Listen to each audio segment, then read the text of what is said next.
பாண்டிச்சேரிக்கு trip plan பண்றீங்களா? உங்க பாண்டிச்சேரியில ஃப்ரெண்ட்ஸ் அண்ட் ஃபேமிலியோட வந்து ஸ்டே பண்றதுக்கு ஒரு பிரீமியமான லக்ஸுரி வில்லா தான் நம்ம Yash villa. Group stay, couple ஸ்டேக்கு ஏத்த மாதிரி இருக்க இந்த 3 BHK வில்லால இருக்க எல்லா ரூம்ஸ்லயும் ஏசி, டிவி, அட்டாச்ட் பாத்ரூம்னு ஃபுல்லி ஃபர்னிஷ் ஆகி ரொம்ப நீட்டா மெயின்டைன் பண்ணிட்டு இருக்காங்க. தேவைப்பட்டா சமைச்சுக்க கிச்சன்ல எல்லா யூட்டன்சில்ஸும் இருக்கு. அது மட்டும் இல்லங்க, ஆர்டர் பண்ணா homemade food, car and bike ரெண்ட்ஸ்க்கு கூட ரெடி பண்ணி கொடுக்கறாங்க. அது மட்டும் இல்லங்க, வாக்கபிள் டிஸ்டன்ஸ்ல veg and non veg hotels, KFC chicken and super மார்க்கெட்ஸும் அவைலபிளா இருக்கு. உங்க வீக்கெண்ட இன்னும் வைப் ஆக்குறதுக்கு பிரைவேட் ஸ்விம்மிங் பூலும் இருக்குங்க. கார் பார்க்கிங் வசதியோட இருக்க நம்ம யாஷ் வில்லா பாண்டிச்சேரியோட சென்டர்ல இருக்கிறதுனால இங்க இருந்து 5 கிலோமீட்டர்ஸ்ல எல்லா டூரிஸ்ட் அட்ராக்ஷன்ஸையும் நீங்க ஈஸியா ரீச் பண்ணிடலாம். இன்னும் எங்க வெயிட் பண்ணிட்டு இருக்கீங்க? உடனே கால் பண்ணுங்க 9952421750. உங்க ஸ்டேவை கன்ஃபார்ம் பண்ணிக்கோங்க.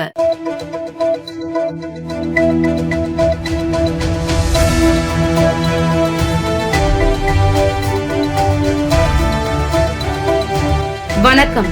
சக்தி சேனலில் புதுவையின் இன்றைய நிகழ்வுகள். புதுச்சேரியை உலுக்கிய சிறுமி கொலை வழக்கில் கருணாஸ் குற்றவாளி என போக்சோ நீதிமன்றம் அறிவித்தது. வரும் மே 5ஆம் தேதி தண்டனை அறிவிக்கப்பட்டுள்ளது. முத்தியால்பேட்டை சோலை நகரை சேர்ந்த 5ஆம் வகுப்பு படித்த 9 வயது சிறுமி கடந்த 2024 மார்ச் 2ஆம் தேதி வீட்டின் அருகே விளையாடிக் கொண்டிருந்த போது திடீரென மாயமானார். 2 நாட்களுக்கு பின் அருகே உள்ள வாய்க்காலில் கை கால்கள் கட்டப்பட்டு போர்வையால் சுற்றப்பட்ட நிலையில் பிணமாக மீட்கப்பட்டார். இச்சம்பவம் புதுச்சேரியை உலுக்கியது. முத்தியால்பேட்டை போலீசார் வழக்கு பதிவு செய்து அதே பகுதியை சேர்ந்த கருணாஸ், விவேகானந்தன் ஆகியோரை போக்சோ வழக்கில் கைது செய்தனர். இவ்வழக்கு தொடர்பாக 540 பக்க குற்றப்பத்திரிகையை போலீசார் தாக்கல் செய்தனர். இதில் சிறையில் அடைக்கப்பட்டிருந்த விவேகானந்தன் கடந்த 2024 செப்டம்பரில் கழிவறையில் தூக்கு போட்டு தற்கொலை செய்து கொண்டார்.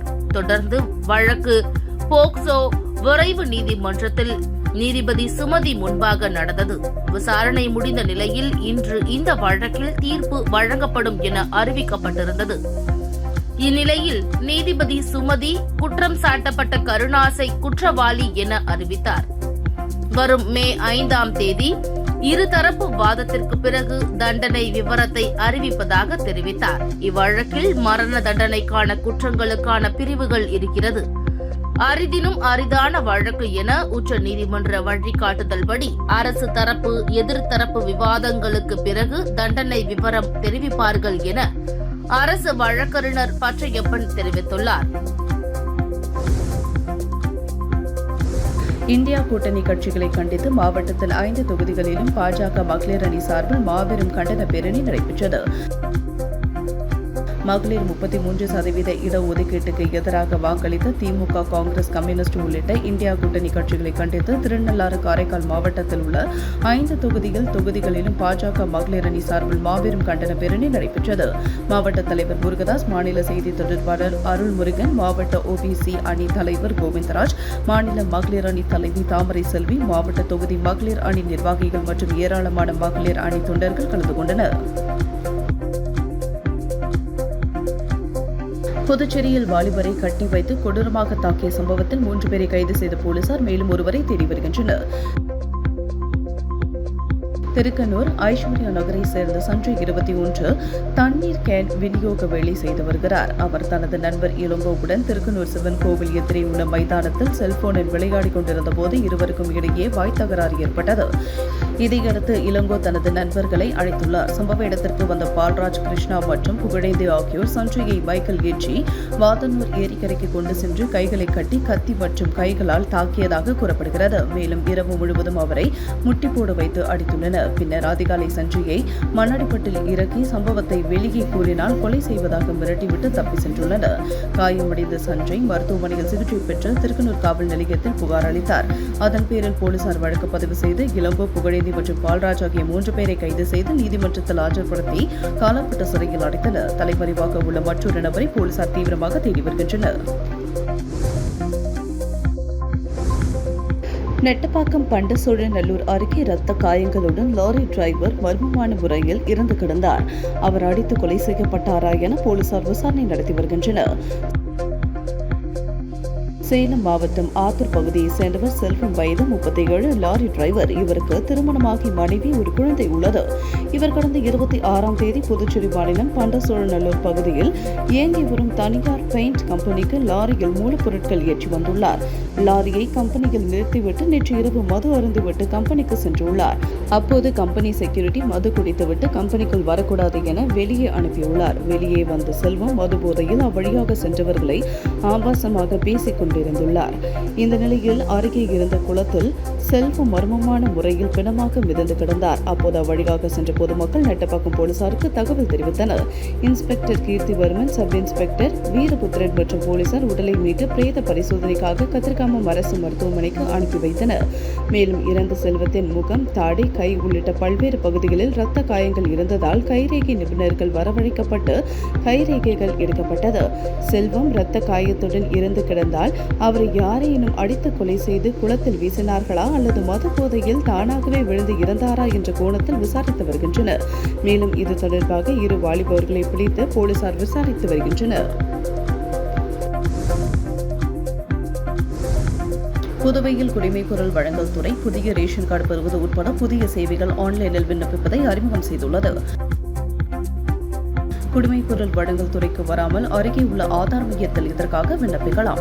புதுவை அரசின் பல்வேறு துறைகளில் பொதுமக்கள் பயனாளிகள் தங்கள் விண்ணப்பங்களை ஆன்லைன் மற்றும் பொது சேவைகள் மையம் மூலமாக பதிவு செய்ய அரசு ஆணை வெளியிட்டுள்ளது.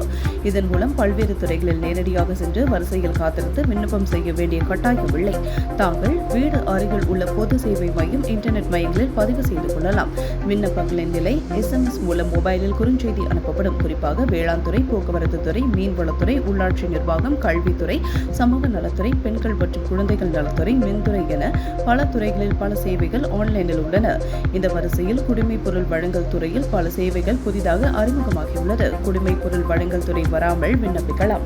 குறிப்பாக புதிய ரேஷன் அட்டை விண்ணப்பிப்பது, ரேஷன் அட்டையை பிரித்தல், ரேஷன் அட்டை மாற்றம், மஞ்சள் அட்டை, சிவப்பு அட்டை, குடும்ப உறுப்பினர்கள் சேர்த்தல், நீக்குதல் ஆகிய வசதிகள் குடிமைப்பொருள் வழங்கல் துறை இணையதளத்தில் அறிமுகமாகியுள்ளது. மரக்காணம் அருகே அமைந்துள்ள ஸ்ரீ விஷ்ணு துர்காம்பிகை ஆலயத்தில் நடைபெற்ற 17ஆம் ஆண்டு 108 பால்குட அபிஷேக விழாவில் திரளான பக்தர்கள் கலந்து கொண்டு சுவாமி தரிசனம் செய்தனர்.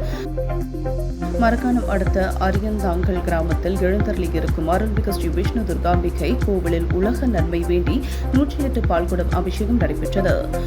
முன்னதாக ஸ்ரீ முத்தாலம்மன் ஆலயத்திலிருந்து பால்குட ஊர்வலம் புறப்பட்டு கிராமத்தில் உள்ள முக்கிய வீதிகள் வழியாக ஊர்வலமாக வந்து அருள்மிகு ஸ்ரீ விஷ்ணு துர்காம்பிகைக்கு பக்தர்கள் பாலபிஷேகம் செய்தனர். இதனைத் தொடர்ந்து மகா தீபாராதனை காண்பிக்கப்பட்டது. இதில் சுற்றுவட்டார பகுதிகளைச் சேர்ந்த ஏராளமான பக்தர்கள் கலந்து கொண்டனர்.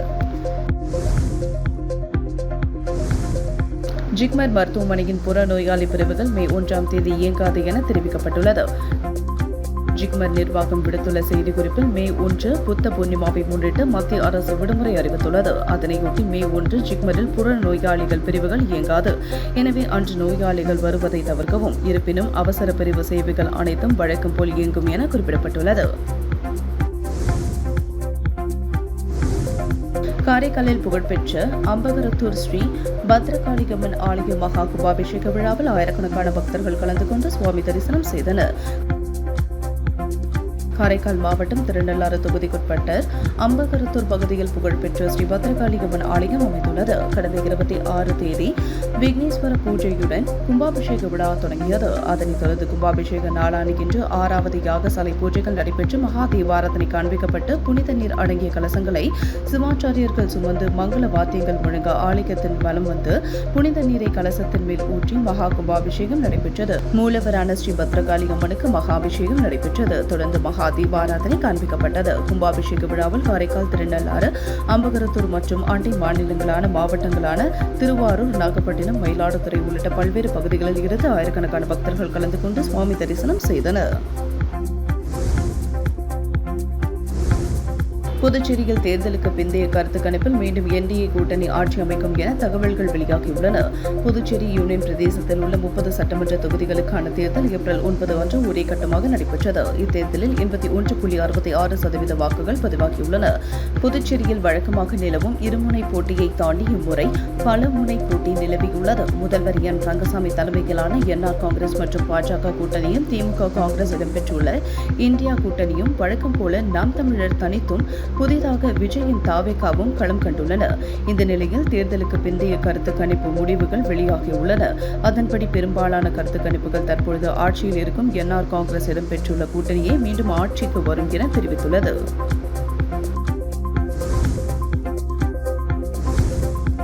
ராக் பொறியியல் மற்றும் தொழில்நுட்ப கல்லூரியில் ராக்கோ ஃபெஸ்ட் 2026 ஆண்டு விழா கோலாகலமாக நடைபெற்றது. புதுச்சேரியில் செயல்பட்டு வரும் ராக் பொறியியல் மற்றும் தொழில்நுட்ப கல்லூரியில் ராக்கோ ஃபெஸ்ட் 2026 எனும் ஆண்டுதோறும் நடைபெறும் ஆண்டு விழா மிகுந்த உற்சாகத்துடன் நடைபெற்றது. ஃபரூக் கல்வி அறக்கட்டளையின் தலைவர் முகமது ஃபரூக் நல்லாசியுடன் கல்லூரி இயக்குநரும் முதல்வருமான முனைவர் ரவிச்சந்திரன் தலைமையில் நடைபெற்றது. இவ்விழாவில் தலைமை விருந்தினர்களாக ஜி தமிழ் சரிகமபா சீசன் 3 முதல் இறுதிப் போட்டியாளரும் சன் டிவி ராஜபார்வை நிகழ்ச்சியின் இறுதிப் போட்டியாளருமான அக்ஷயா சிவகுமார், மேலும் விஜய் டிவி பக்தி சூப்பர் சிங்கர் பட்டம் பெற்றதுடன் மாநில அளவிலான கர்நாடக இசை போட்டியில் வெற்றி பெற்ற ஸ்ரவன் நாராயணன் ஆகியோர் கலந்து கொண்டு விழாவை சிறப்பித்தனர். விழாவின் போது கல்வித்துறையில் சிறந்து விளங்கிய மாணவர்களுக்கும் தங்கள் பாடங்களில் மாணவர்கள் 100% தேர்ச்சி பெற செய்த ஆசிரியர்களுக்கும் விருதுகள் வழங்கப்பட்டன. மேலும் கல்லூரியில் நடைபெற்ற விளையாட்டு தினத்தை முன்னிட்டு தடகளம், கிரிக்கெட், வாலிபால் உள்ளிட்ட பல்வேறு போட்டிகளில் சிறந்து விளங்கிய மாணவர்கள் அணிக்கு கேடயம் வழங்கப்பட்டது. அதனைத் தொடர்ந்து தமிழர் பாரம்பரியத்தை பிரதிபலிக்கும் சிலம்பம் போன்ற பழமையான விளையாட்டு மற்றும் கலை நிகழ்ச்சிகளை மாணவர்கள் திறமையாக நிகழ்த்தினர். இந்த நிகழ்ச்சியில் அனைத்து துறை பேராசிரியர்கள், மாணவ மாணவிகள் திரளாக கலந்து கொண்டனர்.